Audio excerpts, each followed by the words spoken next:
There are things that even as an 8-year-old, I was nitpicking about Superman in the movie.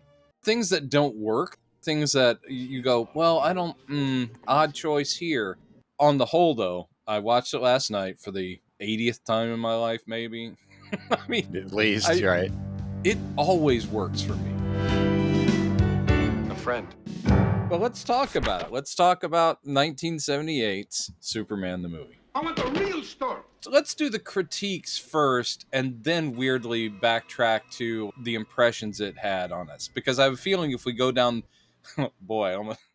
I said if we go down the love hole, and then I realized, that's not a safe thing to say on the internet. Oh, so it was kind of natural. But if we go down the path of our fandom for it, that would be the entire We'll get lost. podcast. Yeah, we would never come back out because I love almost all of this movie. Yeah, I was actually looking for the big things that bugged me about it last night and going, it's hard to find stuff I really don't like. There's really only one thing I think that I would change, but after having rewatched it, I'm a little on the fence about it now. Which is what? That would be the Can You Read My Mind segment. Can you read my mind? Would it be a fine film without it? Yes. Yeah. And I'm kind of curious to see, it wouldn't be too hard to cut it, just take the spoken dialogue out. Even with that, if you took that entire chunk out, the flying sequence, which is, it's a major moment in the film. It's very romantic. But even as a kid, I always felt, even regardless of the voiceover, it's a little long. It is. It's funny because it all of a sudden becomes like a little bit of an avant-garde, not avant-garde, but it's self-indulgent. Or yes, it is. It's like, let's just bask in the overwhelming ridiculousness of how romantic this moment is. Not only are they flying together and having this amazing moment together that is completely fantastical, but now we're hearing her thoughts, which all rhyme. Yeah. And having not really watched that scene all the way through in a long time, because I usually skip it. God, it hit me for the first time, really. That was like, because, and a lot of it I think has to do with my overarching love for the film, because we talked about our top 5 recently, and I wasn't really sure what number 1 was. I think it's this movie because of my own sentimental feelings, but both of those people are gone. Chris is gone. Oh man, Margot is gone, and I'm thinking, I can't do it. Knowing for the behind the scenes stuff that through doing that, they loved each other. They had really great chemistry for a reason that they, generally had a tremendous amount of love and respect for each other. But during that scene, they were tied together for hours, like days at a time. And they were bickering, like in between takes, like Chris going, "Would you stay in character?" And Mark was like, "Oh, relax." And she's pulling books out of her dress so she can read between takes, And he's like, "What are you doing?" Hanging above the stage with like a paperback. There are things about the movie that the quibbles I have, some of them were fixable. Like that was a choice. There are choices that were made that could have been altered.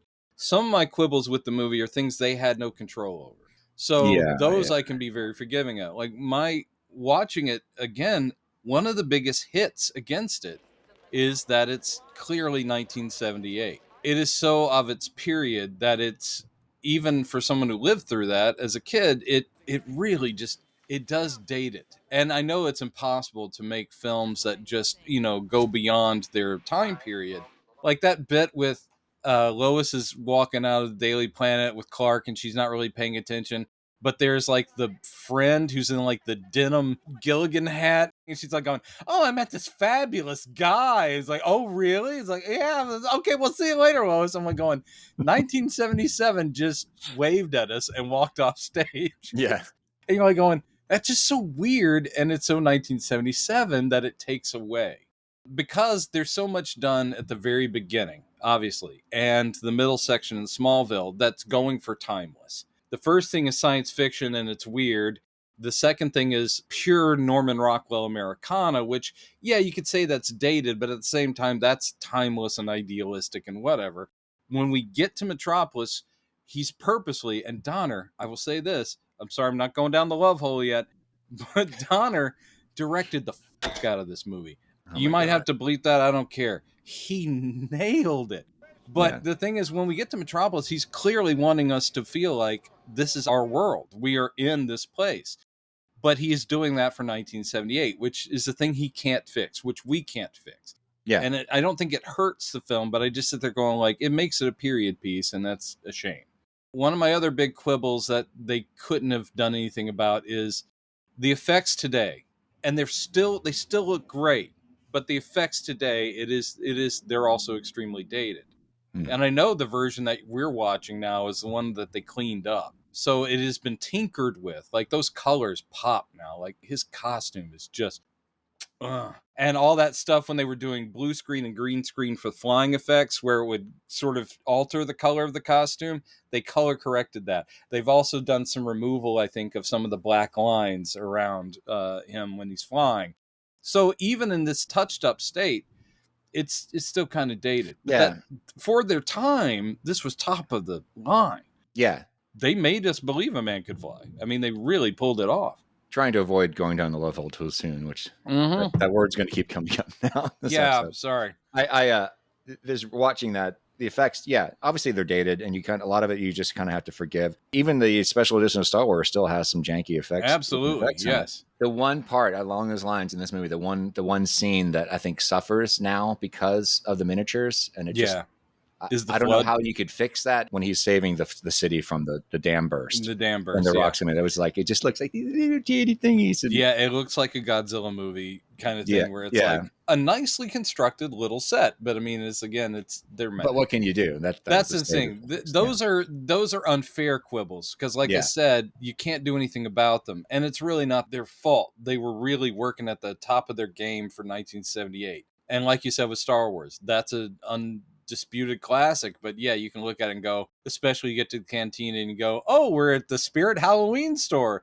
I found a mask in a closet. That's bad. But other than that, so in other words, those are unfair. There are some choices that were made that I can quibble with, and I'll start at the very beginning. Let's hit it. The credits. Oh, really? That's too long. That was new technology too. This pseudo CGI effect of like the 3D zooming letters, but it goes on for 10 minutes. It's like an overture though. At the very least, John Williams' score never lets you down. Never lets you down. So even while I'm just sitting there going like, really? We're into the costumers now? And now grips and, oh good, there's catering. I was like, shh. Craft service provided by Joe's Taco Truck and all that kind of stuff. I just sit there going like, okay. There's also a quibble of starting it. Did you notice this? We noticed this, me and John, when we were doing one of the IP Squad things, which is one of his other podcasts that I show up on. In the 80s, when they were doing like comic book movies or comic strip based movies, they felt the need to like, we need to bring you in somehow. In Flash Gordon, it's starting off with a comic strip panel and then, like Alex Raymond drawings, as if they're like going, okay, guys, we're about to go into a comic book. And so this thing with the theatrical curtains opening and the little girl's voiceover, and it says June 1938. But why didn't they use the actual cover of Action Comics #1? They made up a comic cover. That's not one that ever was I'm like, why not just, if you're saying June 38, just give us Action 1. Give us this guy right here. Just give us this guy right here. Yeah. Why do you want to give it? Not that that's a big thing. I mean, I still love the transition, especially where she's just talking about the Daily Planet. It's like the world's upended and so forth. But the movie itself doesn't take place in 38. It's like a strange, weird way to bring us into this story. One of the best looking miniatures is when that panel turns into the actual model of Daily Planet. I do love that so much. And, I know we didn't get to actually see the modern Daily Planet that we get to is just the news building and a real building in New York. But that doesn't have a globe at the top. Doesn't. It does have a beautiful globe in the lobby. So that kind of made up for it. That you yourself I've visited several times, yeah.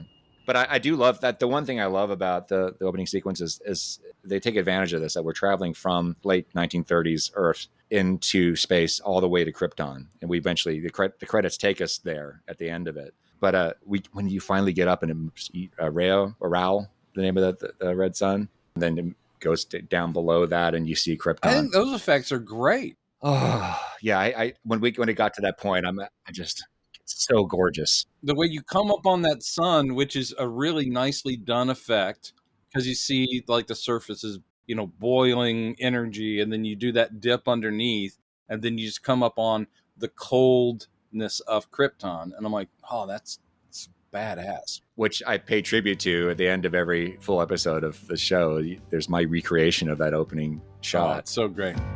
This isn't really a quibble, but I will say 8-year-old me was not prepared for that Krypton, because this is different than anything that's ever been in the comics up to that point.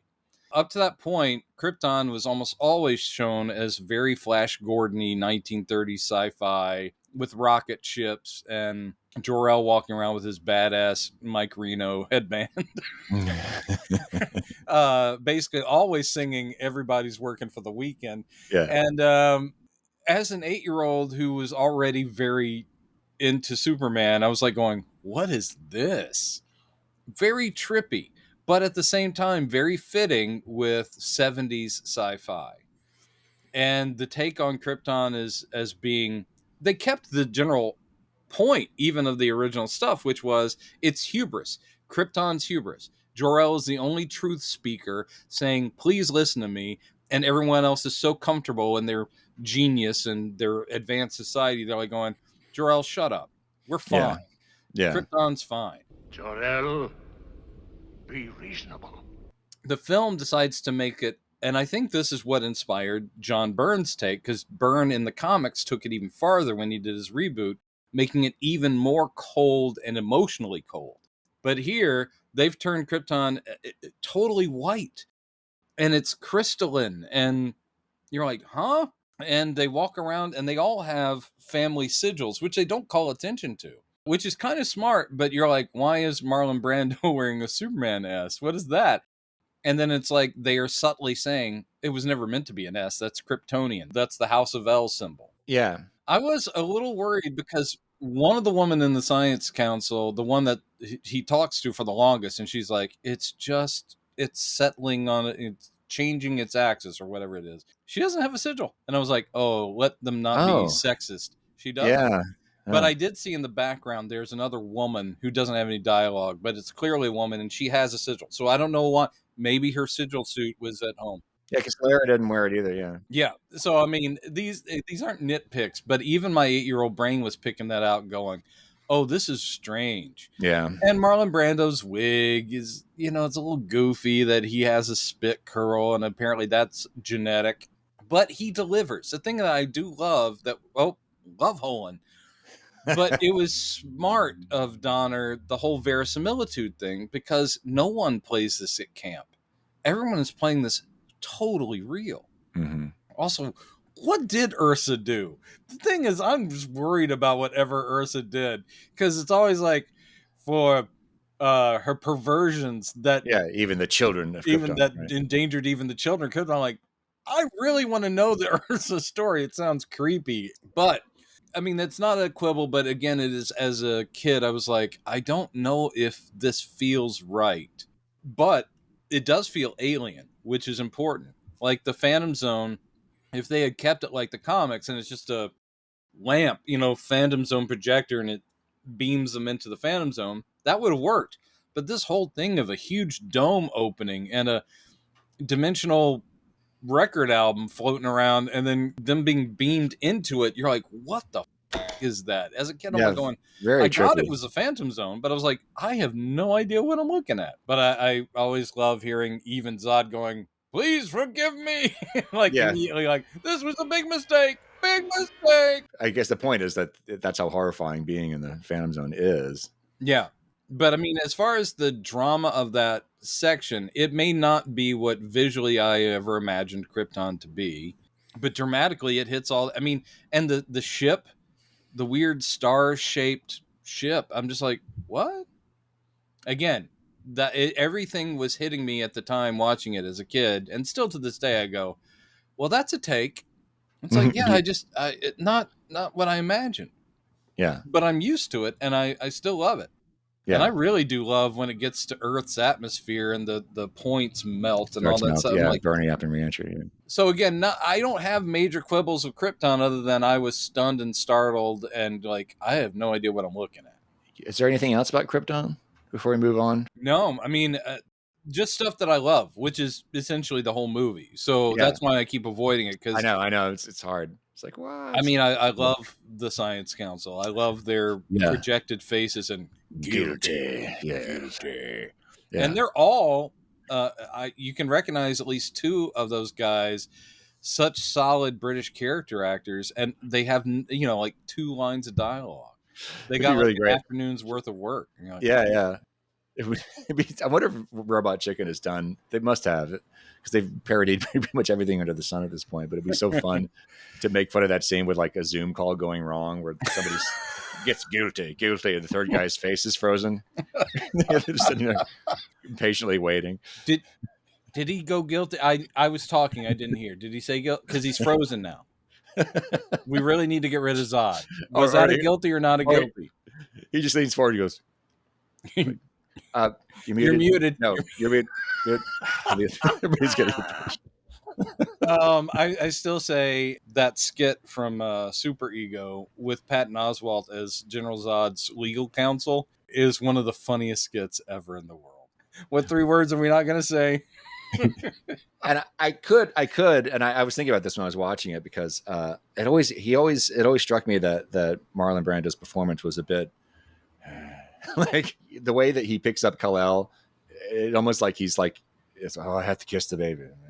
Okay. But watching it again, I was like, well, okay, he's not as blasé as I remember it. I don't think he's blasé, but he is called upon. He knows that what he's trying to do is present the myth. And this part is all about it's all very stately, but the moments where he chooses to show emotion, which is muted because Jor-El is very stoic, but it comes across. He was such a good actor, and he was delivering those lines so well, considering the fact he had not learned them and was reading them off a piece of paper that was sitting inside that ship. Literally, the looking down, but he's so seamless about it, you can't tell. And he still has these very thoughtful places where he stops. And I'm like, just a little bit of a crack in his voice towards the end of his. The son becomes the father, father the son. I mean, turns out Marlon Brando could act. Yeah. And I think, what's her name? Susanna York. Yes, Susanna York. I think she does a great job. And I do think there's some great choices, like in making Krypton stark white. And then, baby Kal-El is wrapped in brilliant blue, yellow, and red. And it's like, okay, that's good art direction. That's pretty good. All right. So no quibbles, really. The trip to Earth is crazy. I still like it. But, they weren't even trying for Star Wars level of space travel realism. We are literally getting a psychedelic light show with, like, they're squirting mustard on top of an oil base and then going, that's a galaxy. And you're like, going, what? You just have this like, live. It's like stuff that the people in the theater in 78 would have gone, 10 years ago, man, I went to a show and that was exactly what they had on the wall. It was a bunch of ex-hippies going like, yeah, man, that's traveling. That is traveling. Yeah. So it's nuts. And little Kal-El seemingly not strapped down. Right, just kind of floating, just floating, and they're doing it all like red and crazy. And we see him growing, and it is pretty clever. You show him aging up from an infant to a toddler, basically. He's getting a crazy education too. Yeah. I mean, it's like here are some romance poets from 7 galaxies. Now I'm talking about Einstein's. They're like, what? And he talks about all the known galaxies, like yes, the 28. I think he says 28 known galaxies. Yeah. Very, very specific lore, that we never really learn anything about. Also, here's a quibble.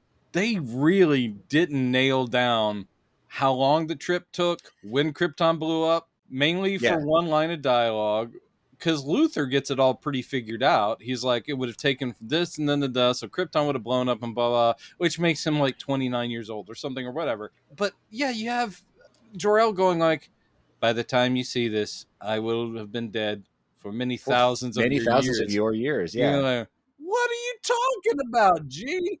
And then later Lex Luthor says, the planet Krypton exploded in 1948. Took 3 years in a rocket ship to get to Earth. I remember you and I having that conversation ages ago going, that doesn't make any sense. Yeah. So what is it? Because the thousands of years makes sense that you could think about time dilation. And so he's been traveling through space for maybe at light speed or sub light speed. So he aged more slowly, but all this time has passed.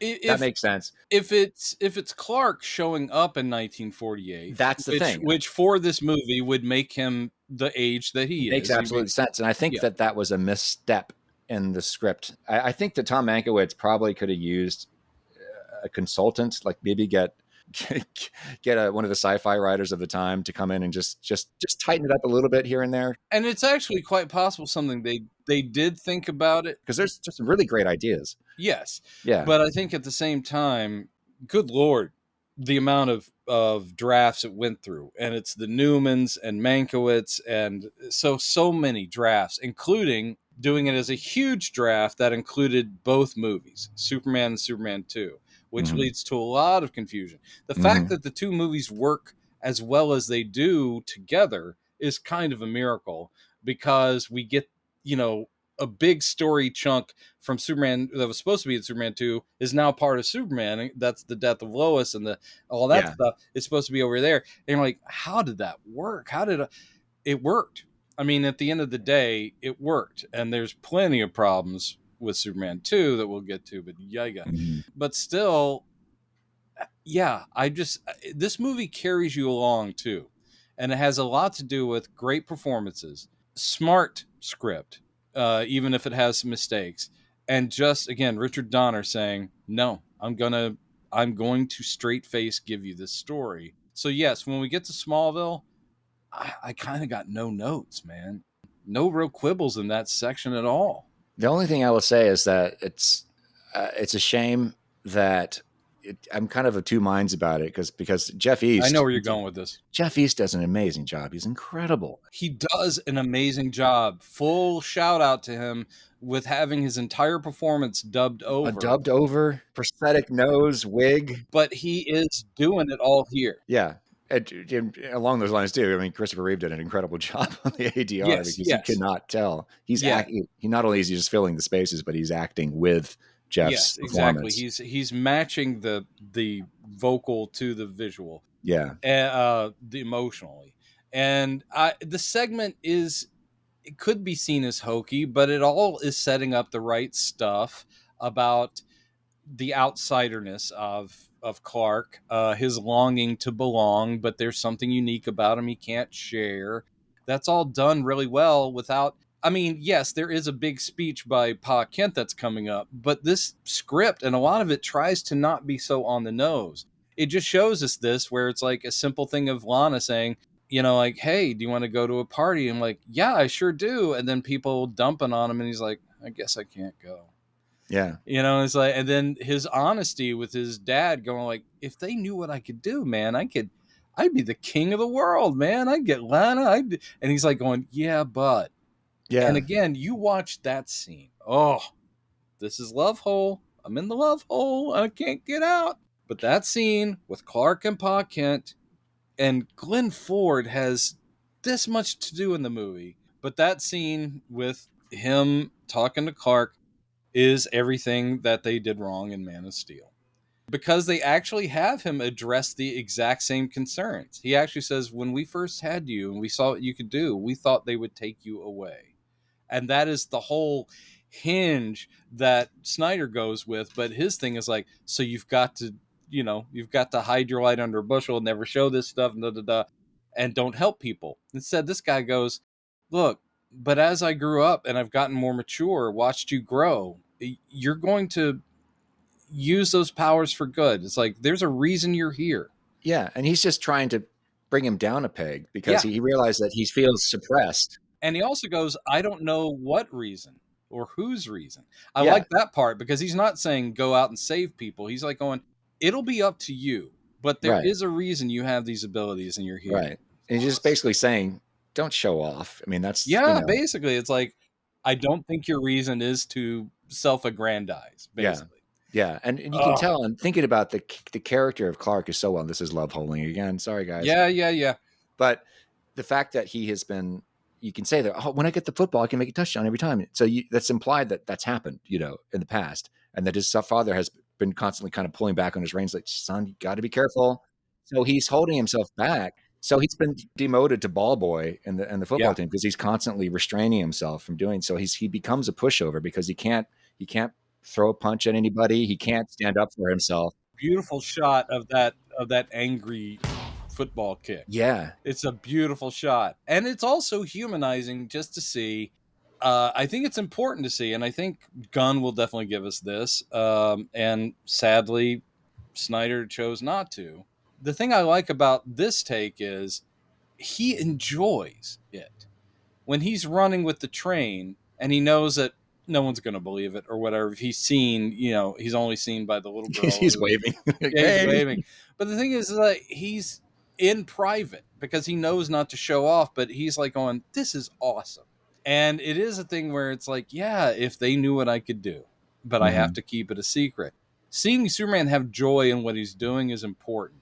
When they get to those montages later of when he's actually Superman, those montages, I think, are perfect, as in, because they're bouncing between different types of crime, small, bigger level, blah, blah, blah. And he's doing all these things in one night. And he is playful with it. He's playful. Yeah. And angry he's angry at the people that were using guns and shooting. I like that. When he's on the boat, he's giving them a death stare because they almost killed cops. It's like, yeah, he knows what's appropriate. But when he gets, Frisky out of the tree, it is just the softest, sweetest thing ever. He's like, bye, Frisky. I mean, he's talking to the cat, like, all right, good night. Well, there comes one of the critiques we could level is the, haven't I told you not to lie? Smack. Oh, that's a quibble. Yeah. That's a very not happy beat. And you're like, that's not funny. I know they thought that was funny. Not funny. But anyway, so Smallville, great. Ma Kent, great. The funeral scene, great. The way they shot it, God, he's like, widescreen. I want, wheat fields forever.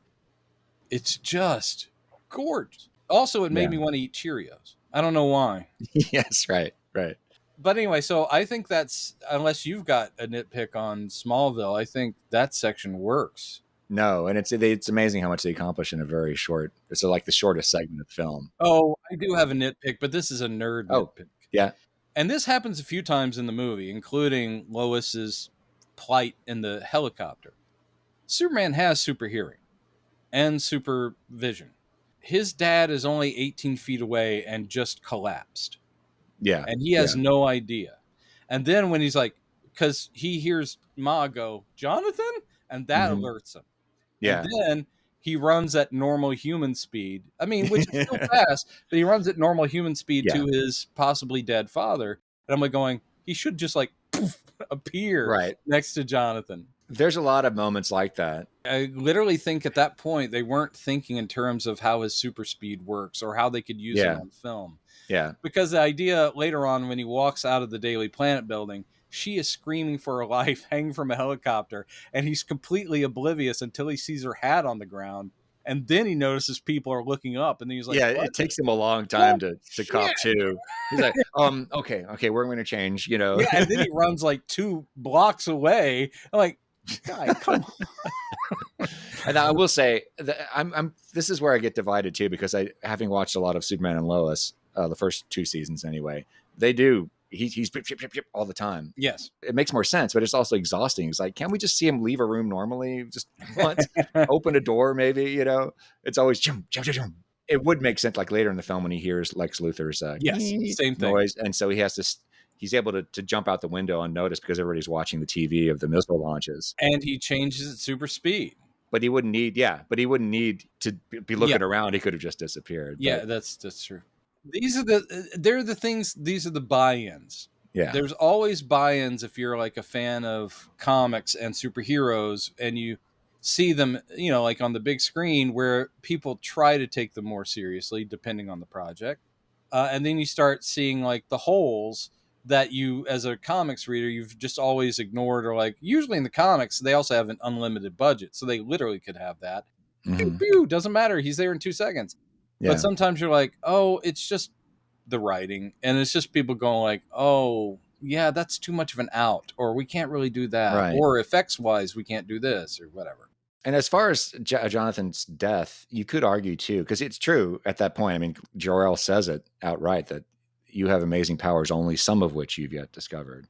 So you could argue that maybe he knows how to run. He doesn't run super fast. He's like maybe going 50 miles an hour, 40, 50 miles an hour. We don't know if that's his top. Right, but he's not going at sublight speeds or anything. He's not turning back time. He's just out running a train. And then when you see him running down the road to his house from a distance, he's just going like about as fast as a normal motorcycle would go, which is probably what it was for real, creating that effect. So you could argue, but it doesn't explain the other things later. But yeah, you could argue maybe his super hearing isn't really finely attuned yet. And also even as a fan of the comics, the idea of the super hearing is just like with Daredevil. You sit there going like, well, how do you pinpoint anything? It would just be constant noise. Yeah. And the comics are something it's like, well, once I've known, they all have unique signatures, and I always keep an ear out for Lois and Jimmy because they're my good friends, and so it doesn't matter, like, okay, whatever. Yeah. And they will. This is something I'll say for Superman and Lois too, which I have a lot of problems with some of the story threads they've gone on, but they do a lot of things right, and they do spend quite a bit of dialogue in the first season addressing the super hearing thing, because when at the beginning of the show, his kids, his two sons, don't know that he's Superman. When they find out that, wait, you can hear us, you can hear everything we're doing no matter where we are at all times. He goes, well, yeah, but Dad, and he's like, what? Yeah. It's really not the big of a deal. It's like, yeah, it is. You listen to me when I, Yeah, I do, but it's perfectly natural. So yes, Smallville works for me. I also like the way they build the mystery where he knows he's from space, but he has no idea about Krypton, and the ship calls to him, which is very odd, but it works. And then, I mean, whether or not you're all in on the movie's Kryptonian technology, which is all crystalline based, and it's kind of odd. And even as a kid, I was like going, what the hell is that thing? But he's got the green thing and it's calling him. It's so symbolic, it's just like, this is your destiny right here. Your destiny's calling to you. That always just resonated with me. But also the fact that it's green, the same color of kryptonite, is kind of interesting. It is interesting, yeah. Anyway, he takes that and he has to leave home. All that stuff is so well shot. And she's like, do you know where you're headed? And he goes, north. I mean, that's good writing where it's not over-explanatory. And everyone in the audience knows he's going to Fortress of Solitude. You were talking about ADR in Brazil, like how they were there was very fortunate restraint that was used. Yes. That a lot of things could have been ADR to death. That's one scene that they could have gone, something's telling me I need to throw this thing, But they just do it. And he just looks at it and goes, you see him thinking through it and going, I'm just feeling this. Like, this is what I need to do here. Yeah. And he has no idea what's coming. Yeah, when they get to the Arctic, I mean, that's a soundstage, and it still looks pretty damn good. I mean, I still buy it, and it's majestic. Who am I? Okay, so he's got the fortress, and now a little bit of a nitpick. I love the idea, but it seems so weird. He stood in one spot for 12 years. Yeah, you and I had long conversations about this scene in the past, because this is one thing where they go in a stylistic direction to try to patch to cover over these two parts of the movie. Yes. Him as a teenager and then him as Superman, which could have how do we get here to there, in the seamless manner. And so they went for sort of an arty approach, I think. But you and I were like debating, like, did he really leave Earth for 12 years and then come back? Oh, I never thought he left Earth. Well, you were saying, he's traveling through space. Come with me, son, as we travel through space and time, and we'll learn. Oh, I never thought that. Oh, you didn't? No, that must have been somebody else. No, you're having phantom conversations. This was 35 years ago. Well, I know, but to me, it was always implied that his lessons began, and that could have been him learning his powers and all that. But it's all Fortress of Solitude, which means that from 19 to 31. He literally stood in the Fortress of Solitude, getting his daily lessons, and then probably making that suit, and then like going, okay, we're all wrapped up. Great. Now my life can begin. Yeah. He's been with his ghost dad for 12 years. He hasn't had a girlfriend. And he is, where does the decision to go to Metropolis and become a reporter come from? We have no idea. Yeah. They gloss over all of that. But weirdly, it's not terrible, because for one thing, talk about an intro. It's like Christopher Reeve hasn't been in this movie yet. And then what they do is that First time we see him, yeah. the jor-el hologram becomes that mask, crystalline mask, and then it does the turnaround and through the eye, and he's not right up in the camera. That was so smart of Donner. He's like, they're going to see the costume, but he's in the distance, and then he's going to fly at us. I'm like, oh, chef's kiss. I do like the idea, because this is one of the things too that makes it clear to me that it is just a simulation, because he says, here we are, son. Here's Krypton as it was, in the past. Yes. Obviously that they're not really there because it's I gone. think he's watching movies. He's like in some kind of Or a virtual, maybe kind of a virtual environment. Yeah. Which you could say is like, well, why don't we ever see that in the virtual environments again? There could have been an awesome scene of Christopher Reeve in the Kryptonian L outfit, walking with his dad through like Kryptonian halls. That would have been awesome. But again, I got no problem with what's there because it does move the story along. Oh yeah, I don't. It's just one of those rabbit holes you could jump down. Yeah, I love it. I love it. It's wacky, but I think they had to figure out some way.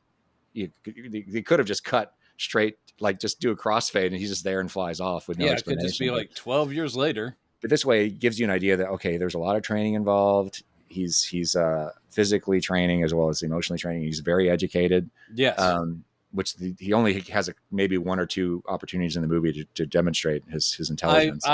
I like him showing off. Yeah. The very sincere way he's explaining the San Andreas Fault. Yes. Couldn't have said it better myself. But that was Donner Mankiewicz doing their nerdy.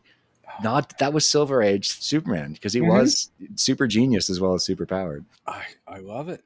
It's just like in The Batman, which is one of the first of the Batman movies where you really see him do detective work. And I'm like, oh man, that's the stuff that goes right in the vein. Him and Commissioner Gordon examining evidence. And so I'm like, yeah, man. Yeah. Anyway, so now literally we jump to Metropolis in a cab, Daily Planet building, it's like, oh, okay, great. Do you think, by the way, the implication is that that's Clark in the cab? Yeah, I think so. Just playing the part, showing up normally. Yeah. I think that except for when he's out Supermaning, I think he's living life as just a normal guy because that's part of the deal. Mm-hmm. But yeah, the introduction, the tone shifts. Now, I think generally speaking, for the whole movie, the tone shifts. I mean, they're obviously purposeful. It's not like, oh, Donner just didn't know how to do it. No, they planned it to be these three sections. First one is cold and science fiction-y and mythic. The middle one, like we said, pure Americana, heartstrings being tugged. And now we're finally in the comic book world. And it does take a turn. My quibble, which, we've talked about, and everyone who loves the movie talks about, is like, did we need to lean so hard on comedy? Because they're not missing opportunities to go for jokes. If it was just Otis being a complete idiot, then you'd go, I don't know why Luthor hired him, but if he's just the only comic relief, that's fine. But Clark and Lois and Jimmy and Perry, they all have comedy beats, and it's not like they're not welcome. It just takes this turn towards like, oh, where's that thoughtful young man we were just hanging out with? And the last scion of a technically advanced alien world. Now it is kind of madcap screwball workplace comedy. And I still the movie sells it. Yeah. And it has a lot to do with, there are some really good, smart jokes. And also you've got performers. I mean, Margot Kidder, I know that her career was very slapdash, as in some great things, some terrible things, and some personal problems. Yeah. But I will say she nails it from the first beat. I'm in that love hole with Margot. We're hanging out. Margot. She's amazing. And she is smart. She is constantly on the move. And yet they give her the thing about she doesn't know how to spell, which is kind of just adorably funny, where she's like going, I'm doing this thing called Node to Spring. And it's like, It's like there's only 2 S's in massacre or whatever. There's 2 S's in massacre. It's like that's this is funny stuff. And again, when you're talking like Jackie Cooper as Perry, he's not what I imagine as Perry because he doesn't look too much like him, but he's nailing the character. It's great. That whole thing about it is like, what you're missing is like humility. He goes, oh no, you got bags of humility. Yes. I mean, there's so much to love there. So any quibble I have is that I wish they had pulled back on the comedy because the serious moments land hard, but they could have landed even harder. Mm-hmm. And I will defend Gene Hackman's Lex Luthor to the end of the earth. At least in this first film, when they knew how to handle him, he's great. And he's pretty much the Luthor I'd want, except for the fact he works with 2 idiots. And that shouldn't be a Luthor thing. But I think he is menacing and brilliant and funny. God damn, I love his Lex Luthor. Well, it's sorry, moving lingering on the planet for a second. Linger on the planet. I love talking about the Madcap.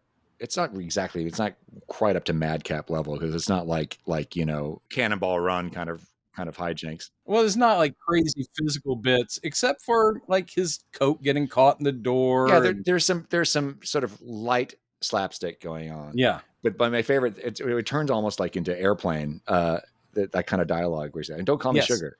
Where it's like that's Perry White tripping over his own fast patter. He's like, because he says that and he goes, "Wait, what did I just say?" Yes, I mean it's handled well, and it could have been much more grating as a dumb joke. But again, you've got top class talent who are able to sell that shit. Man, I still love going down and that hand that comes out up.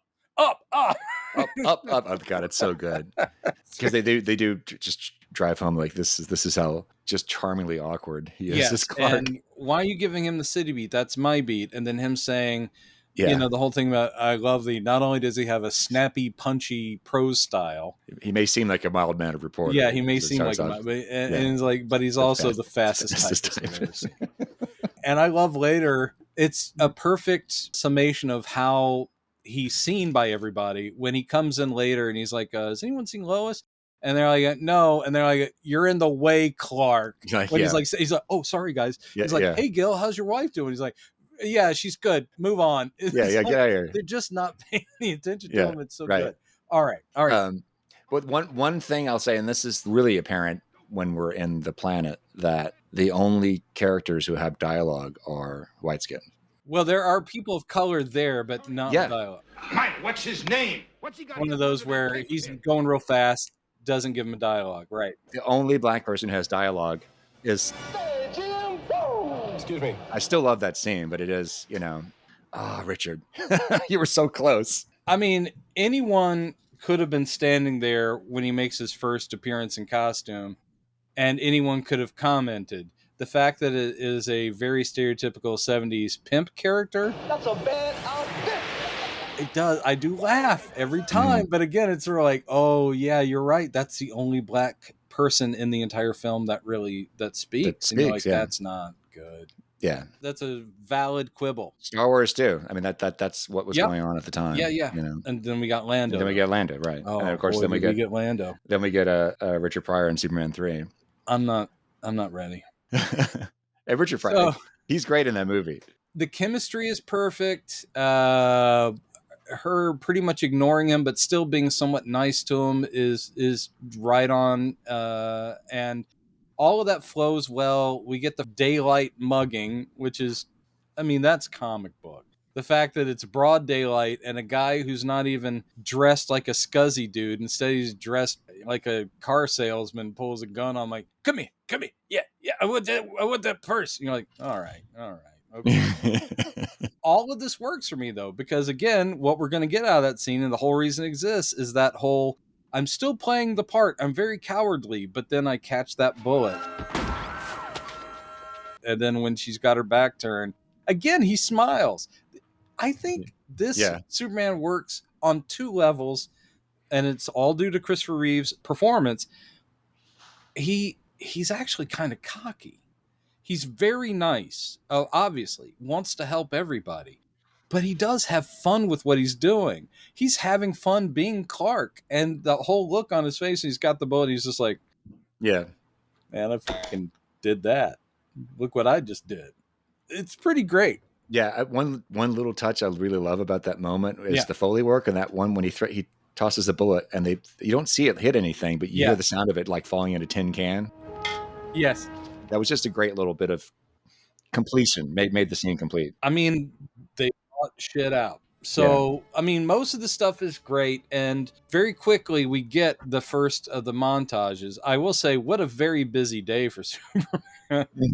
Mm-hmm. Is that he asks her out. She's like, oh, sorry, Clark, I can't. I have to meet the president on Air Force One. I'm going to get on the helicopter. He manages to not only save Lois, introduce himself to the world, but then he goes on to catch cat burglars and all kinds of shit, all in one night. What a fucking debut. Metropolis would just be like, I don't even know from. Yeah, just this whirlwind, you know. Yeah. I think it's beautiful. He does so much on his first night there. Yes. And this is something that they could have, because you can't help but think that he must have been saving people the whole time. Maybe not when he was the 12 years in the fortress. He was cloistered like a monk, I guess. Yeah, we don't know how long he's been in Metropolis when he gets right. the I know. job It's and so implied forth. that he's just gotten there, you know? Yeah. So, because as much as you say, as much as there is to do in that one night, in the span of maybe 2 hours or whatever it is, Yeah. you know, surely he must have been doing stuff. Did he just wait until that moment? Like, okay, now I'm going to start saving people. But yeah, maybe he did save other people. We just don't know. And maybe it was still like the thing where no one's going to believe anybody. Like he was probably saving people, or someone jumps off a bridge and he saves them and is like, go home. Life is worth living or whatever. And they're like, okay, I'm not going to tell anybody it was a dude in a cape. Yeah. I mean, there's plenty of stuff. Burns' take in the comics was pretty clever when he redid the origin, that Clark Kent didn't have a costume and he was happy to just be saving people anonymously. Yeah. And it's saving Lois from the space plane, the space shuttle thing that goes down, that he can't he can't hide, and there are cameras getting his picture. And then she comes up with the name of Superman, and then he makes a costume with an S on it. Right. And you're like, okay. I will give credit to Snyder. That is one thing he did show us, was the years in between of him. The years in between. Kind of traveling. like Bruce Banner going around Dave Banner, I'm sorry, going around and being the lonely man. Which is also Snyder basically stealing from Birthright, which came out before. Okay, right. And Birthright also introduced in my culture, this means hope. You know, and the Krypton, this symbol means hope. That was also in there. So, yeah, I love the idea of, it's also very from, the Jesus story. There are the years, 3 years that he just traveled before he came and got together his apostles. And they're like, where did he go? Not understood. And the same thing with this is like, he wanted to know what the world was. And so I love the idea of him like being a traveling journalist, but essentially just, this is my African adventure. This is my adventure in this part of the world. And now I'm down in Brazil or wherever. It's like, it would be a really interesting thing to do along the lines of Superman 78, to do a comic of those 12 years. Like maybe he's not just in the fortress all the time. Maybe Jor-El sends him out on missions. Yeah, sends him out on missions and stuff. Yeah. That'd be awesome. And they could even be like, cool. By the way, don't be afraid of flying in space, because you're fine flying in space. Why don't you stop this asteroid that's coming towards Earth? No one will ever know you did it, but go stop it. Love it. Yeah. Man, get to work on that. So anyway. Let's talk about, you're talking about how he enjoys the aspect of him enjoying being who he is. That moment, that beautiful moment where he meets Lois as Superman for the first time after he saves her, and she has a moment to go, wait, who are you? Yeah, friend, which is a hugely iconic moment. Just right before that, he says, okay, he throws the statistic about, he does it statistically, it's still the safest way to travel. And she's like, and he turns around to fly, and you see just a huge grin on his face, like he's thinking, oh, this is awesome. You can just see it as like, yes, because he's just smiling to himself at that point. I'm just going to say it right now. He didn't get anywhere with Lana. At this point, the man is still a virgin, okay? And God bless him. But it is played to where he instantly fell for Lois as Clark. I mean, the first time he met her, he's like, oh my God. But this is him presenting his best self. He's in the costume. He just saved her life. And I think he's just like going, oh man, that girl I like. It's so great. She's totally into me. Oh shit, I'm my own rival. I think later on when he got home, he's like, wait a minute. Oh, I'm screwed. My only competition is myself. And this getting and moving forward to the date or the interview, which actually, as we learn after the interview, there's actually a date with Clark that he somehow Yes. managed to line up, which we don't see her actually agree to this date. We see it, as you mentioned, we see him trying to ask her out Right. earlier, but this is the beautiful thing about that scene, which I don't know if this was something in the script that they decided to cut out, but he arranged it. So, okay, I've got this date with Lois. I'm going to have her interview Superman. Yes, at right 8. before that. I'm giving her the note. So then I can come in and reveal my true identity to her, because I don't think that was his plan. In the it scene, might have been a it spontaneous looks like thing. it's spontaneous because he just had this amazing connection with her, and he doesn't want to lie to her anymore. So he's like, "Why don't I just tell her?" And then he immediately chickens out. Superman chickens out. It's awesome. Yeah, I like to think that maybe the thought had crossed his mind, like maybe I can do this here, because he takes his glasses off for a second, and he goes, "Yeah, I'm going to do it. It feels right." And then he does the straighten up, does the voice. There's something I have to tell you. I'm really... And then she walks out. She's so lost. She's not even looking, and he's full on got the glasses off when she walks out, and he's like, "Oh, just thought maybe we could, I'm going to show you the night of your life. Let's go get a burger." I mean, it's all just, it's chef's kiss, and the fact, I mean, again, love holding, but the technicality of that shot is great because it's uninterrupted. So he flies from the balcony, and the camera follows her. And then there's the knocking at the door. And they're doing that in one shot, which is a fly to a costume change to be right there. Holy hell. And it's perfect. I think I read that it's a projection on the scene. I think that's what Donner said. But it's just done so well. But it's done so it's in the he talks about it in the commentary. Okay. So quibbles in Metropolis. The big one is... Oh, wait. I have one more thing to talk about. Please bring it up. Superman Lois. This is great. Yeah. And this is a love whole thing. But when he invites her to go flying, and she says, "Shouldn't I get a sweater?" And he's like, "You'd be fine." Yeah. And you'll be warm enough. And then right before they take off, she goes, "Hey, Clark said that you were just a figment of people's imagination, like Peter Pan." And he goes, "Oh, who's Clark? Is that your boyfriend?" Yeah. And this is we know, Lois. Peter Pan was he flew with children. In a fairy tale. And she's like, "Oh," and he totally teed that up for himself. He did. So, in that moment inside, he's going, "Yes." Oh, the Peter Pan thing worked. Oh, the Peter Pan thing worked. It was like a nerd's dream coming true, It's incredible. It's so great. He's definitely a nerd. The thing is, he's a nerd who doesn't need to be a nerd, but essentially he's testing the waters of having normal human relationships. And I love that. The whole thing of the dual identity is one of the reasons that Superman was such a huge hit, because outside of some literature that, and Zorro and things like that, Scarlet Pimpernel, the whole dual identity thing was not a trope. It, Superman helped bring that really to the forefront of popular culture. So the whole idea of a guy presenting two sides of himself and essentially for years and years waiting for the lady to choose which one, it's like, wow. I love it. Yeah. And again, she's so amazing. He is point on. He's just dead on. But the way she fluctuates between trying to actually do the story and being flirtatious, then stopping herself, then getting embarrassed. The whole thing where he goes, "Pink," and then she goes, "What?" And he goes, "Yeah." And he goes, and then when she goes, and then she walks back to the planter to hide herself. I'm like, that's adorable. The whole thing is, and I'd forgotten how quickly she gets freaky on him in the interview. Oh yeah, asking, how big are you? How tall are you? Do you eat? yeah. When I'm hungry, if you know what I mean. Yeah. I'm DTE. I'm down to eat. I love everything about that scene. And there's no wonder why that scene was the screen test scene. Like, you have to have the chemistry right. And that scene is all about the first time they're really having a conversation. So it is, how is Superman and Lois? How are they going to talk to each other that first time? Yeah. And it's a master.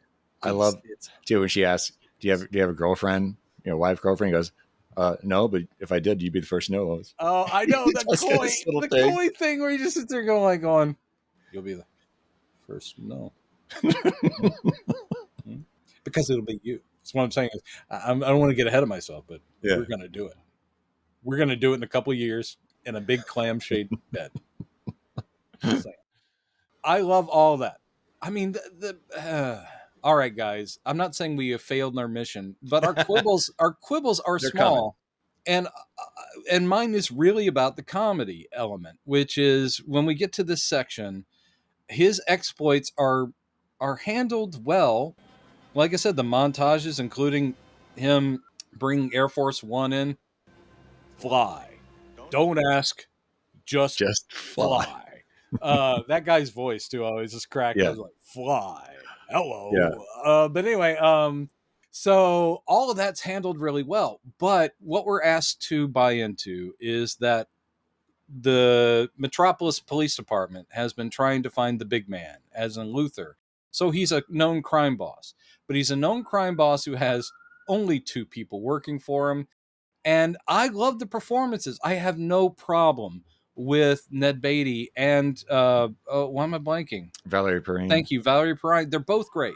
Yeah. They really are. They handle the dialogue perfectly, and her scene with him is so great. It's with Superman saving him.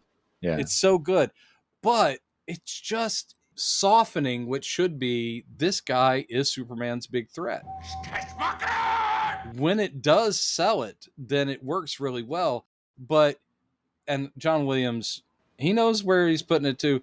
Doom, doom, ba-doom, do, do, do, do, do. My name is Otis, and I'm a fucking doink.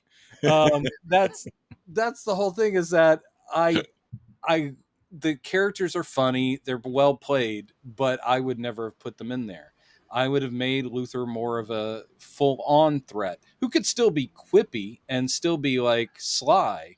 Yeah. But why would this brilliant man surround himself with these people? With total nincompoops, as they say. Yes. In the script, which is funny that they call attention to it. Yeah. In the actual dialogue. Yeah. Of how absurd it is. I love that he never lets up.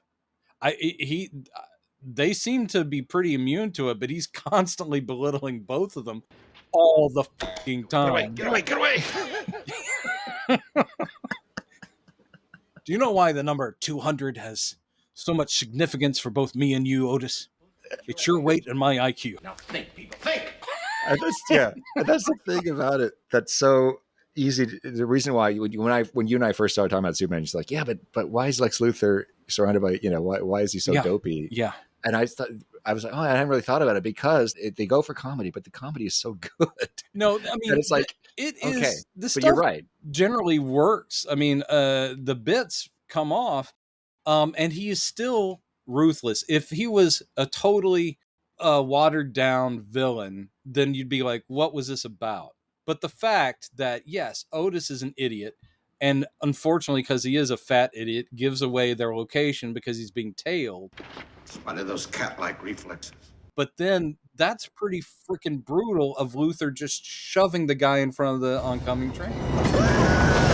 And they have Miss Tessmacher going like, Sick. He's like, he just shrugs like, I do what I got to do. Sick, Miss Tessmacher? Sick when a mere days from executing the crime of the century? And the whole thing of him going like, what kind of a diseased maniac gets his kicks out of threatening the deaths of millions of people? He goes, No, by causing the death of innocent people. And you're like, okay, lines like that make that character work. And the watch moment that you pointed out. The watch moment is the coldest thing in the world. I love it. I know exactly where he's headed. Hackensack, New Jersey. One of my favorite lines from the original movie. But Lex, my mom lives in Hackensack. And then he just looks at his watch and goes, yeah. Just shakes his head. That is the coldest. That is one of the best Lex Luthor moments of all time. Where he just goes, no, she doesn't. Oh! And I love the ultrasonic message to Superman is so good. That's so straight out of the comics. He's also, the way he's playing it is completely like, it's like only one thing and is blah, blah, blah. And I knew you'd never accept an invitation to tea. Yeah. And the whole thing, it's just so great. And then he's taunting of like, yeah, he goes, you've got a strong streak of good in you, Superman. But then nobody's perfect. It's just great. And that shot where where Clark first starts hearing his voice over the high pitched noise, and it's that low shot looking up at him. It's just comic panel. Donner Yeah. did this God, shit right. so good. So really my big nitpick is those characters, and then unfortunately it keeps going. He has this, pretty genius plan to stop the convoy of missiles so that they can sneak in and change the vectors, which this is, I don't think they bothered to look into real world, because I No, don't think directional anything is programmed into the missile itself. No. It is directed by, mission control and all that stuff. yeah. But the whole thing of like, okay, so we stage a car accident and then we show up. But then it's also an excuse to have, Gene Hackman and Ned Beatty play goofy comedy characters. And like, nice day, isn't it?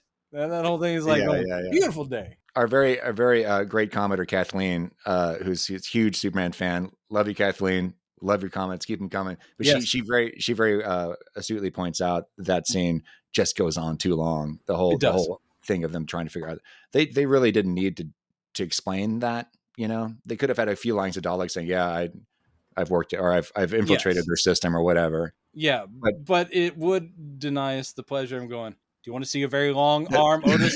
Do you want to see a very long arm? I thought that moment too. I never noticed this before. If you watch, because I'm always watching the two of them in that scene. But if you look at she Valerie, has to reach over and grab the wheel. Well, before that, she's when he starts saying, "Do you want to see a long arm, Otis?" She's sitting there going, "Yeah, do the long arm thing, long arm." Tessmacher is, she is a villain. That makes it more touching when she goes, "Why can't I ever fall for the good guys?" She's So sadistic. she's in this terrible pattern of ending up with, probably she's been with a lot of criminals, and she's not a bad person, but she does get off on watching people. Yeah. Oh, boy, they're doing long arm. They're doing the long arm. Yay. So the quibble is the tone there, and Kathleen, you're right. It's unnecessary. It goes on too long. It does give me a couple of laugh beats, but the laugh beats are something I'm actually kind of fighting against, because it is something where I want it to be a little bit heavier. Mm-hmm. When they let Hackman be brilliant and threatening while being cocky and snarky, it's exactly the character I've always wanted Lex Luthor to be.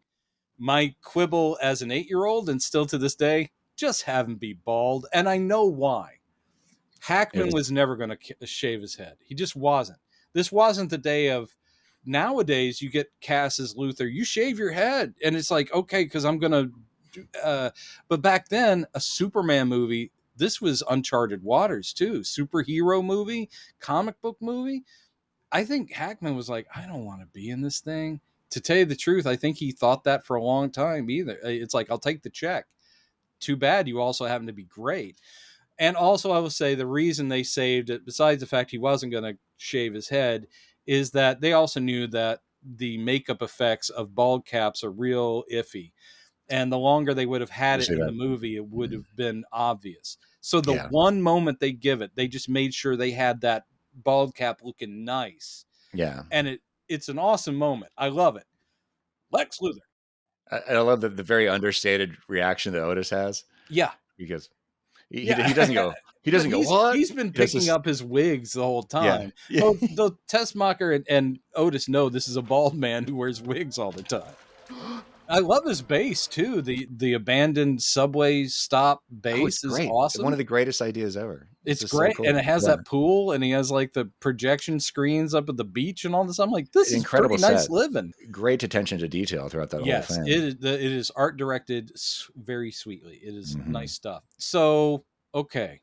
Quibbles with the ending, with the missiles, with all that. I love I love Superman showing up. I think he's coming, Mr. Luthor. He's definitely coming, Mr. Luthor. All that stuff is, again, it's two actors, one of whom was already, everyone knew Gene Hackman. He was a god already. Christopher Reeve is the guy no one knows. But that is a talented young actor, and he's like going, finally, the two, the antagonist and protagonist are facing off, so they're both bringing it. Because Superman is not quipping through this. He is like going, where is it, Luthor? Where is the pellet that's going to kill him? And he goes, in the back of my mind, actually. Yeah. It's a little idea I've been toying with. You're like, God damn it. They're both perfect. And the whole thing of like Luthor's playing them and he's sitting on that trunk, they're just surrounded by lead. And then Superman is like going, oh, surrounded by lead, very nice, and tosses him bodily across the room. All of this is working. I got no problems with it. A little souvenir from the old hometown. His first exposure to kryptonite. Perfect. Yeah. That's where he does deliver that one clip because he thinks he has them there. But he's figuring, oh, it's in the case. I'll I mold these into your prison bars. Yeah. He's like, by the way, there's nothing in this that's going to hurt me. Yeah. Oh, no. There was one thing I could quibble a little bit too about his reaction to the kryptonite. Okay, we say he's never seen it before. But he realizes what it is as soon as he sees it. He's like, oh shit, I'm fucked, But if this was like a Robot Chicken one, you'd say, oh shit, and then he just close the. Surely he had enough strength to just fall forward and close the lid. It could have been. I mean, that's the thing too in the comics. Sometimes they show him just getting weaker. Sometimes it's physical pain. We really don't know. Like, does it hit him like a truck? And then he's like, he might not have had any control over his partial body. Paralysis. Yeah, maybe because it's. I mean, they just have him like. Because it's clearly not, it's killing him very slowly because he has enough strength to fight against it. He doesn't drown immediately. Yeah. Green kryptonite, green K. Just close the trunk. Close the goddamn trunk. That would just say, are we going to Addis Ababa, Mr. Luthor? I mean, I do like Otis' lines, and I love Ned Beatty. He's so good. But again, it's just sort of like, I got a logic problem with him existing. I know. And if he was one of Luthor's men, if Luthor had like a whole gang and there was one idiot, that would make sense. But I was paying a lot more attention to Otis in this watch because it was a rewatch, but I knew that this was going to be something we'd be talking about. But there were so many little subtle things that he does. And that's the thing. There's a reason why his humor works is because it's not overplayed, his dopiness. Yeah. His character itself being there is overplayed, but his actual performance, that's like I say his reaction to Lex Luthor taking the wig off. Again, you hire the best people. The best people, and Ned Beatty could do it. There's a couple of things I hadn't really noticed before, like when he's explaining how how he's figured out how kryptonite works. The specific radioactivity will kill him. Yeah. And before that, he says, "Look, it's reasonable to assume that some particles of Krypton traveled to Earth and fell." And you see Otis below him because he's up on the ladder thing. Otis is down there going, It's just like fell to Earth. Yes, he does a lot of copying Luthor's gestures. Yeah, and then when Luthor guides Miss Tessmacher into it, he can't see through lead, and kryptonite will destroy him. Then he's like, he still doesn't get it. Well, there's also the bit with like some people look at War and Peace and just see a simple adventure novel. Some people read a bubblegum wrapper. Find the secrets of the universe, and at his feet is literally Otis looking at a bubblegum wrapper, and they're like, "Oh God, are you serious?" It's just so good. Yeah. Oh man. So it's a dream team, and again, it works. It plays. Your mileage may vary. I just would have taken some of the comedy out of the Metropolis section to make the threat more real, but I do think. When the threat is presented, when basically Superman is now aware that missile is going into the wrong place and blah, blah, blah. And this is before the kryptonite. And he goes, but you'll never get the second missile. And Superman's like going, what? I mean, that's sold really well because it's like, even you with your great speed can't be in two places at the same time. And it's like, boom, Luthor drops those bombs really nicely. It's just, he is brilliant. And therefore that is the perfect thing. And then when he's like just tossing, I like how casual it is where he goes, this is going to kill him. So I'm just going to drop him in the pool, turn the lights off and walk out of the room. Which is very much a James Bond Which is a dumb villain thing. But I mean, at the same time, his confidence is so high. He's like, guy's going to drown with kryptonite around his neck. And meanwhile, Miss Tessmacher, that's kind of dumb of Luthor, like targeting a city where one of your only cohort's mom lives is maybe she will probably seek the aid of the guy you think you're killing. Also, assuming that Metropolis as New York still has the same geography as our Earth, that gets like literally right across the river. Manhattan. it's like that's gonna radiate Metropolis too. That's not going to be good for you. But anyway, But so yes, that whole thing. Then the Miss Tessmacher saving him, but saying, "No, you have to save my mom first. That's the only reason I'm doing it." And him saying, "Okay," and she goes, "And I know you will because you never lie." yeah. I mean, all this stuff works.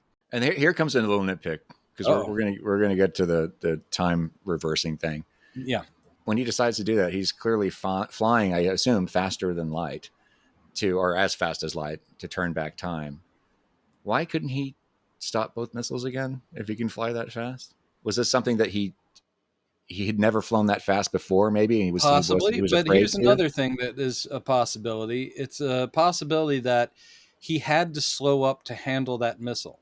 If he's going that fast and encounters a missile, it could have just literally blown it up right then. Mm. So he probably had to put the brakes on to a reasonable speed that could still affect it and move it up safely into space. So, I mean, but that's just me coming up with that's me Monday night quarterback, whatever that Monday morning quarterbacking, where I'm like, yeah, that could explain it, because they certainly didn't bother to explain it in the movie. No. It just leads you to believe he could only handle one. But I have to say again, for effects for 1978, that shot of him above the Earth and then the second missile hitting, that is nice. Yeah. And then him just pivoting and going. It's like, wow. And there's no music. There's no music for the next minute or so when he goes back and tries to at least minimize the damage of the earthquake. And I know it's kind of cheesy because it's all like styrofoam and tinfoil. It looks but great. The shot of him lifting the shale, it still holds up. It's a comic panel, and it's just him there, and he's straining, and it's like all red. It looks great. Him spinning through the sidewalk. Yeah. These shots still work, man. Yeah, they really do. Stand back, please. Yeah. By the way, one thing I do love, and the people that love the Snyder film, and again, good on you. If you love Man of Steel and all that stuff, great. But one thing I love about this movie is they understood the character so well. All the writers, because it comes across in almost every scene where Superman interacts with the public, he is exactly what you'd want him to be. Literally, this man needs help. And then, gentlemen, is that man going to be okay? And they're like, yeah, Superman, don't worry about it. But he's checking on people. And the whole thing, they're like, please stand back. He's just looking out for everybody. And it's not just focused on Lois. All right. Anyway, yeah. This movie keeps looking better by comparison, but that's... So, yes, the stopping of the missiles, great. Lois's death gets me every time. For one thing, the claustrophobia of it, that is shot so well, too. I just keep thinking, poor Margot Kidder having all that dirt dumped on her in this confined space. And I know that they were protecting her, but it looks so real. I'm like, and they really portray just how merciless that situation was. And that goes on long enough to where you're like, the question is about Superman's speed, too. I mean, yeah, exactly. It comes into it again. Oh, I hear Lois. She's in trouble. She's not far from that dam. She was literally on her way to pick up Jimmy. She is probably, a mile away? And yet they make it look like he's crossing states to get to her. Yeah. I'm like, yeah. I do love that moment, though, where he suddenly hears her from afar. Oh, it's great. And you see him go, he says Lois, but you don't see it. You don't hear him say it. Yeah, he says Lois, but they don't. That is, again, a perfect choice. Yeah. Yeah, he just mouths it because the tension of the moment. Again, to kind of nerd our way through explaining how what the explanation for this is, that maybe the speed that he had to fly, there was a top speed that his father taught him. Don't ever go past this speed, because if you do, you will start, probably because you will break the time start barrier. Breaking the time. Yeah. And then when he gets there, I often wondered in the past, why didn't he try CPR with Lois? Because he knows before he even lands, she's gone. Yeah, because he can hear her heartbeat stopped. He knows her vital signs. He could also look into her lungs and see dirt and rocks and all that stuff, and that she's just gone.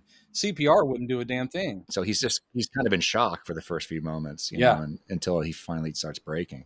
Yeah, we've talked about that moment before, just how it's unbelievable, expertly, because they steep you in that moment, and it's like this is real. She's really dead. One thing that kills me to this day, and it's Donna doesn't get enough credit for just bringing this thing home, but that moment of stillness, and they do the 3 different angles on it. It's like, and they're all Yeah. from a distance, Yeah. which is just letting it, and there's no music. It's just wind and his cape, and he's not 4 in the frame. He is just down there in that, and they go here, from here, from here. It is just letting it hit you how awful that he failed, that he couldn't save her, which of course builds up to the big explosion, which again, perfectly acted, perfectly filmed. And then it's a cheesy trope, but voiceovers of "do not interfere with human history" and "I don't know what reason, but you are here for a reason." All this, he's hearing both of his dads, and it is a little cheesy that he's just like up in the clouds, like going, "What is that, Dad?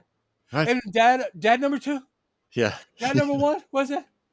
But what is it, dad number 2?" And then he goes, "You know what? Fuck it."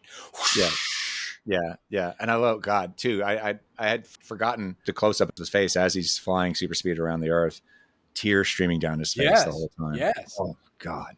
Yeah. God. It's all perfect. And again, people always shit on it. They're like, "Yeah, because turning the earth around is going to make time go backwards." And I just sit there and I want to scream. I just want to scream at them. How else were they going to portray that? That is not what is being shown. He is moving so fast, he's going back in time. And visually, the way they're showing that is the world spinning backwards. He's not making the world spin backwards. And it was their way to non-comic book it. You know, in the comics, anytime he's broken the time barrier, or back in the day, I should say back in the classic Bronze and Silver Age, Sure. it was always like bands of color and dates or actual times, like literal numbers floating in midair. And that's how they would show him breaking the time barrier. They're not going to do that in a movie. So how do you do it? He is spinning around the earth simply because he's building up and then going at the speed of light and breaking the time barrier, but he doesn't want to go in a different direction. So it's always, he has to be around Earth to come back to the time that he's trying to go to.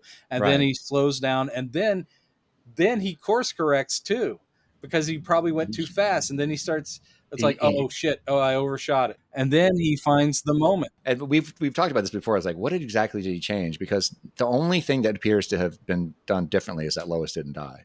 Yeah. Because Jimmy runs up and he's like, "Oh yeah, thanks a lot, Superman. You leave me on middle of nowhere with the middle of an earthquake." And maybe that is a thing where there was 2 Supermen for a beat.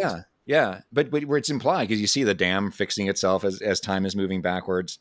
So it's clear. I understand why people think that he's turning the Earth backwards, because everything's going in reverse. I do understand why they think that, and I do understand them like going, "That's dumb, it's stupid."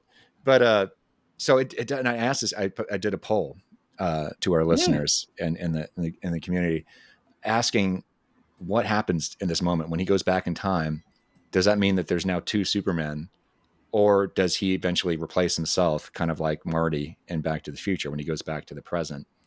Because in Back to the Future actually addressed this quite beautifully, because by the time he gets back to the present day, and he doesn't yet know how history has been changed because of his actions in the past, he shows up just in time to see himself going back in the past, just as he did at the beginning of the movie. So there's not 2 Martys there. We see that. However, that Marty was a different Marty, because that Marty grew up with cooler parents.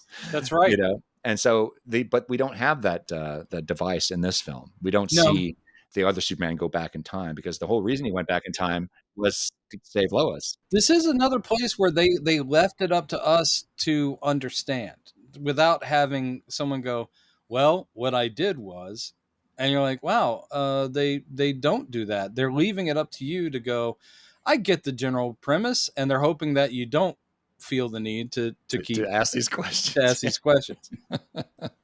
Anytime, and I will say this for any science fiction, anything, doing time travel, and we've done a whole thing on time travel movies and so forth, it's a tricky one. And it almost never satisfies on every logical level. There's always way too many loopholes. And there's too many like, wait, that wouldn't work. Time travel is best used as a kind of device, and hopefully you don't make it too stupid. But there's no way to really make time travel seamlessly perfect in a movie. You just can't, Yeah. because Yeah. it doesn't exist. Right. Yeah. What else can we say? As far as I know. Yeah, but I love that.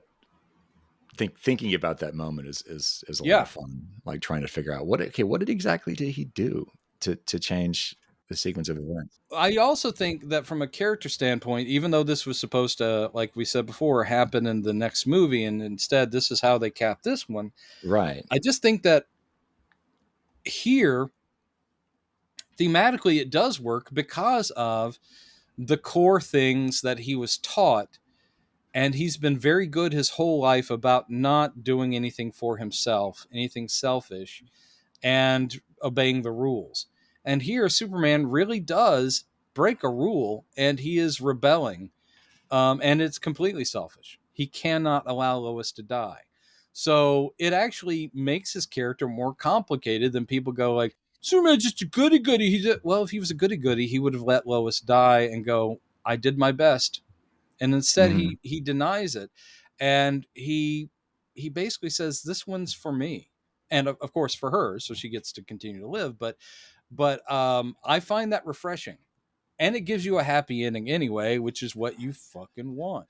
Yeah. And then I like the fact you don't even see him get Luthor. You just see him drop Luthor off. I love the fact that there's no like, how dare you? Do you know what you? Instead, we just see him drop him in the prison yard. Well, and that was a scene they cut out. That's in what Donna refers to as the work print, the extended version, where they're about to drop, because they cut out all that stuff about them having some creature, like a lot. We never see it. Baby, who's something they have to feed, and he's about to kill Tessmacher. Yeah, that was dumb. That. Yeah. The stuff with like the gauntlet they send him through with the flamethrowers and the bullets and all that stuff, which was in the TV cut, looks fantastic. Yeah. That stuff's fine. I can see why it was cut. It was just more to show off like he really is invincible.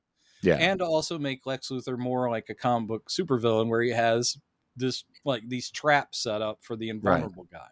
Right. But unnecessary. It's a loss I can live with. That is, I was about to say, that is the one thing from the work print, which I call it that in respect to Donner, because he did not approve that extended version. That's the one thing that he removed that I think actually is really, really cool. Yeah. But I understand it doesn't need to be there. It's just kind of cool to see. So this movie's great. The ending is great. The quibbles on this, granted, what I want folks out there who've listened to us talk about these things and state our opinions on other versions of the character, and we are admitted 55-year-olds who were there at the beginning of when this happened. This movie, for us, for all the things in it that I think are like, yeah, I wouldn't have done that and whatever, it stands too tall for us to really come down on it. And I like Superman 2 for the most part. I could quibble the hell out of it. Superman 3 and 4, that's a story for another day, literally, because I avoided those. Yeah. But the thing is that we're not immune to, or we don't see the faults or perceived faults in these things. And of course, the directors themselves, and we know the production history and how troubled it was, and kicking Donner out and bringing in Dick Lester and all that. And it's like, okay, troubled productions. At the same time, this was what I wanted in 78. And it was, for me, life-changing. And to me, Christopher Reeve, he got the assignment. He knew exactly who that character was. I'm going to go see that documentary they made, but I am not going with anybody else because I will cry, and I'm serious. John was like, "Are we going to go see that?" I was like, "I'm going to go see it, but I'm not going with anyone I know because I will just sob." It looks amazing. Super/man, the story of Christopher Reeve, inspirational guy, and of course, really good actor who was a perfect Superman. So hard to match, but I'm looking forward to seeing what comes next. I was looking forward to Man of Steel. We've said that before too. Yeah. I was looking forward to Superman Returns. Every time there's a new Superman thing, I hope it's going to be my new favorite. And to other degrees, some I've enjoyed. I like Superman and Lois, but I didn't really stick around too much in it. And I'll probably catch up at sometime. Superman Returns has a lot of good in it. Love me some Brandon Routh. Thought he did a fine job. Mhm. And Man of Steel, Cavill's great. Cavill got the worst stuff. Yeah. And that's a crime against a good actor. So anyway, here's to you, Mr. Corn Sweat, and I can't wait to see what Mr. Gunn does with you, because I think this might be the best in a long time, is my hope. Yeah, me too. And in my country, in my land, this stands for hope. Yeah. I'm just going to do the rest of the podcast like this. Is that cool? Can you understand it? I had an exchange with somebody in the comments saying, the guy, because I don't like the new crest. And I said, well, that's too bad. I think it looks all right. He says, it doesn't even look like an S. He says, I disagree. I can see it looks like an S. He says, looks like a backslash. I said, all right, we'll just call him Backslash Man then. He said, okay. We were just joking around. It was kind of fun. Backslash Man, I would have to swap out all my action figures to start getting into Backslash Man, and I'm not going to do that. But I hope you guys enjoyed this walk through a movie that we really tried hard to come down on, and still just love way too much. The next one, however, I do love Superman 2 a lot. Mm-hmm. But that one, for me anyway, has a lot of holes.